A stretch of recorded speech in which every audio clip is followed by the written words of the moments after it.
Thank you for joining us on our normal Tuesday night live stream. We are here tonight to talk about how we're going to get from the broken system that we all can now see with our eyes to a system that functions and is no longer systemically broken and unable to repair itself. And what we're going to use is myself as an example. What we are trying to do here is show the new way, show that you can be transparent, that you can hold yourself accountable to standards that other people don't. You can do that in a transparent way so people begin to build trust. It's not hard, as we just described. So what we're going to do is the other day, I came and issued an apology. And people have told me that they went back and they watched the original video that I apologized over, and they said they didn't know what I was talking about. They didn't know that I was talking about a single bill, and the issues that I talked about were quite real. It is true that bills are often long, complex, with poison pills in them, so they don't get passed and people can take credit for at least trying. But the problem is that in my head, I was talking about a specific bill. And I know I talked this about in my apology, but for me, that's a failure. I came here saying that we're going to try and do things differently, and I failed to do things differently. And so what did I do? Despite the fact that no one was watching, despite the fact that according to current political standards, I was well within what is expected. I didn't break any rules. I was honest, and I was honest enough. It was truthful. I didn't lie. I didn't say anything, and I wasn't even divisive in the way I said it. It was a little emotional, but I wasn't divisive. So according to standard political theory, I had nothing to apologize for. The problem was I broke my own ethics. And I could have stayed quiet. I could have fixed myself and just improved and been better the next time. But then I wouldn't have shown everybody else that you can hold yourself accountable. I wouldn't have shown anybody that there is a way to do this. That we don't have to hide from our mistakes. We can learn from them. And if I, some little dinky candidate who's got little chance of victory, can hold myself to a high standard that essentially no politician has done for a long time, without punishing myself. I wasn't punishing myself when I gave my apology. That wasn't the point. The point was to make sure everybody knows that I'm paying attention to myself, that I am watching after myself, and that I can be held accountable. So if someone else out there says, hey, I don't think what he said was right, or I question what he's doing over there, and they ask me about it, they know I'm open to improvement. If I can hold myself accountable to things most people don't even find wrong, that is showing how we get to fix a broken system. The people inside the system have to be willing to say something is wrong so they can fix it. So we can fix it. We can't fix something we can't see. And so much of what happens we don't see. And the people inside those systems have to be brave. And the sad reality is we punish them. We've seen cops who've come out and said, no, what those police officers are doing is wrong. They get fired while the police officers who are abusing people get defended. We do this whole thing wrong. We are backwards. And it's not like something's new. It's not like it's just come up. This has been going on for hundreds of years. But it no longer has to. Part of the reason it was allowed to continue was because information moved so slow. We couldn't watch. We couldn't watch live streams. We couldn't talk to our assembly members every day. We couldn't talk to the president every day. But we can now. There's literally no reason for non-transparency. And the worst part is, instead of looking to find a way to improve transparency, to radically, what's the word I'm looking for? Conform to the Brown Act, radically conform to transparency, to what the Brown Act and the Sunshine Laws. Right? We should be radically conforming to those, but what the system does is it looks for ways to hide from those. We have the tools in place, we just allow them to not be used. And we've done it. Us voters, we've all done it. We've all voted for people who were willing to not hold themselves accountable.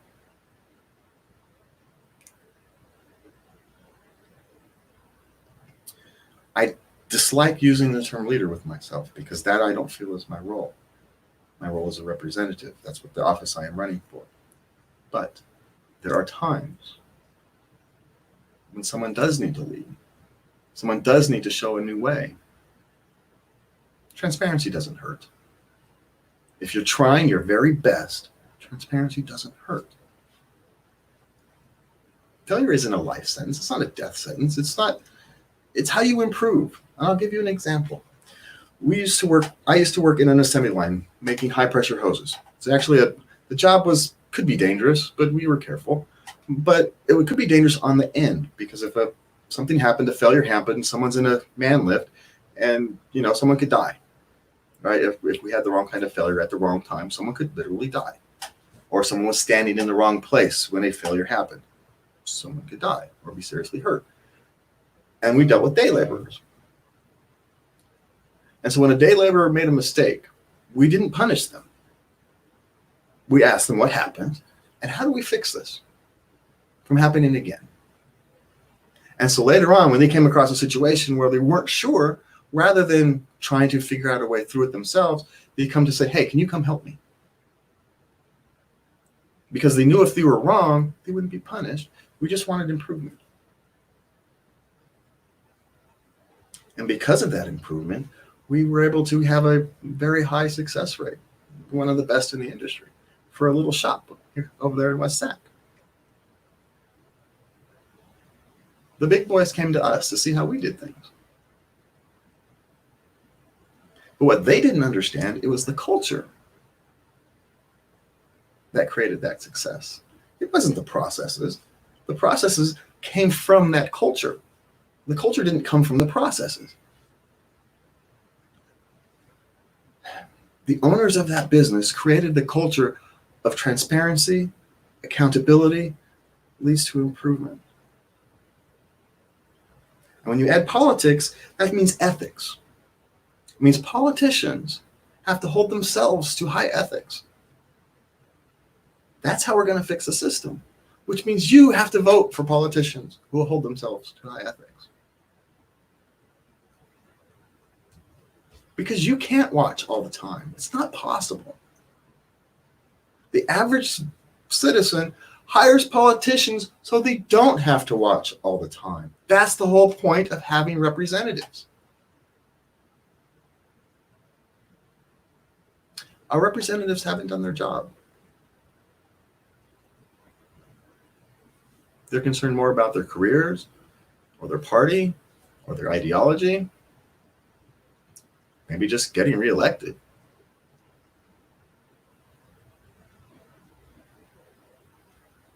Those who operate in the system have forgotten why they were there. And most of them are good, honorable people. The system is broken. And you need people who are willing to be transparent, who are willing to take the arrows if necessary, but most importantly, are willing to hold themselves to a higher standard than you would expect them to have. And do it openly.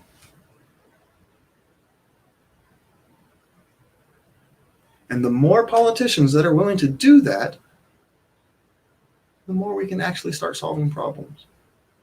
Because right now, nobody trusts anybody. Politicians worry about getting their ideology passed in bills rather than helping people.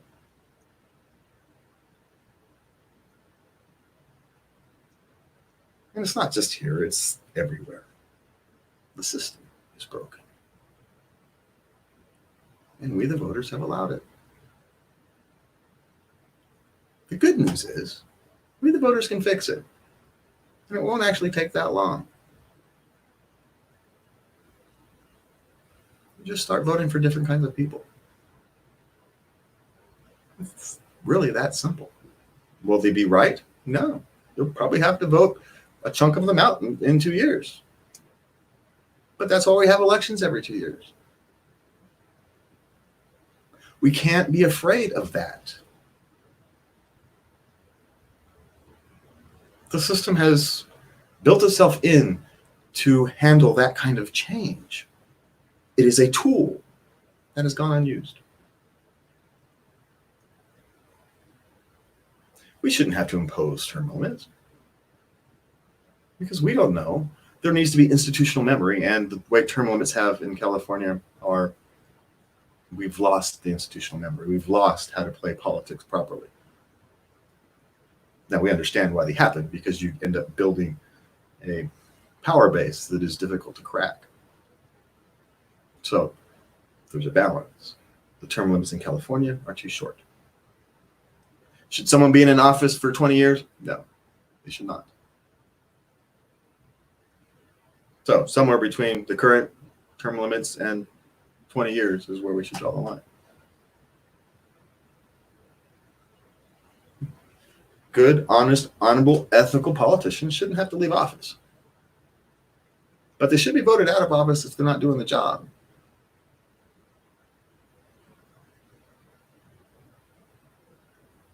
We've used all kinds of tricks and fixes and attempts to fix the system from the outside.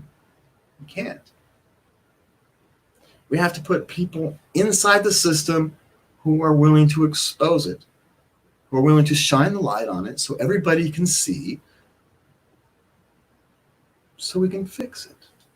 It's not about punishing anybody. I don't want to punish anybody.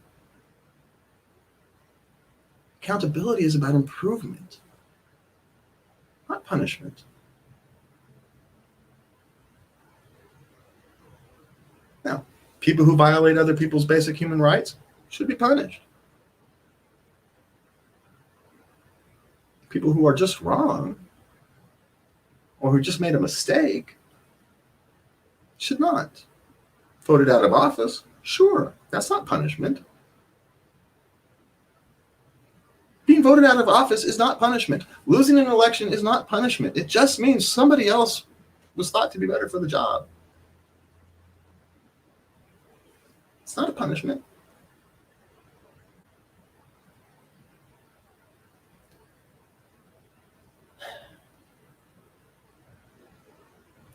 We all have some soul searching to do. And that, when I realized, when I was doing mine, and I have a habit of spending a couple hours at least every couple of days. I try to do it every day, but life is busy these days, and it took me a couple of days to get to it.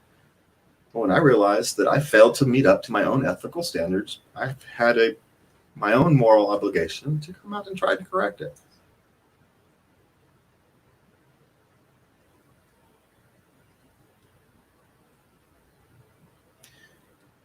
Now, whether anybody else felt I made an ethical standard is not really relevant. The fact is, I was the only person who knew I had an ethical lapse.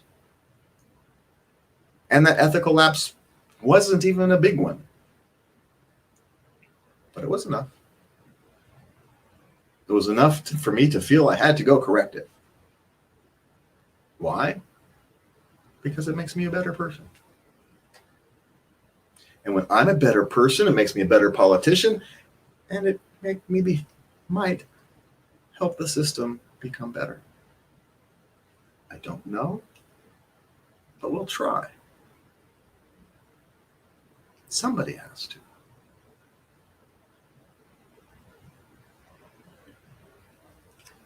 These systems we have built need to be fixed. We can look in our TV, we can look out the window, whether it's the police system, whether it's the educational system, whether it's the military-industrial complex. We've built all these industrial complexes around these desires to be good. The original desire is good. We want to educate people. There is not a better thing to do for yourself or for humanity than to educate people. But the government screwed up math. needs to be returned to the communities.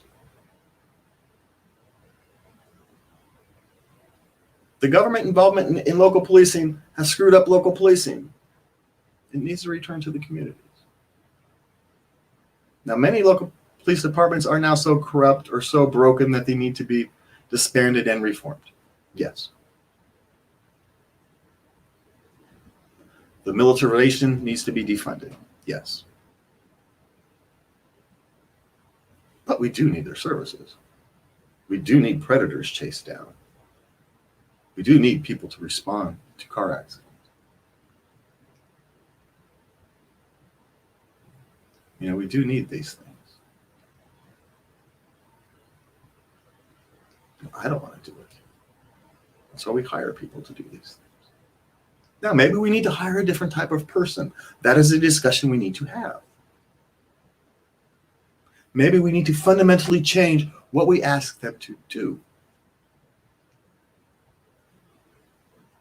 Over 1,000 laws were passed last year, just in California. How many of those are ultimately enforced with a police officer?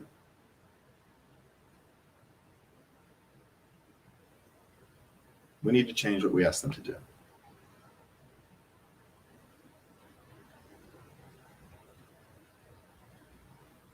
The system is broken, not the people in it.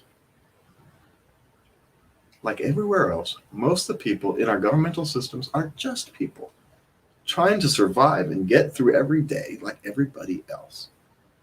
Yes, bad apples get to hide in a broken system. How do you find that? With transparency and ethics. Those people stand out like a sore thumb in an environment that's transparent and ethical.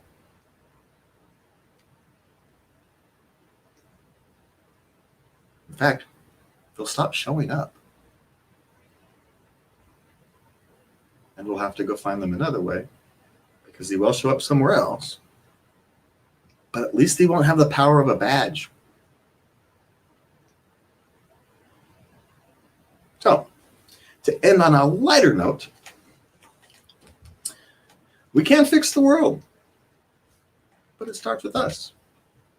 And I decided it started with me. But I slept good. I got up, felt light. Honesty, truth, transparency, ethics. It's actually easier. So, if you like what we are doing here, or what we are trying to do here, please go to justforassembly.com. Look over our issues. Sign up for our newsletter. If you have a few dollars, please donate. Please contact us if you'd like to help volunteer. Love everybody, and thank you for your time. Good night.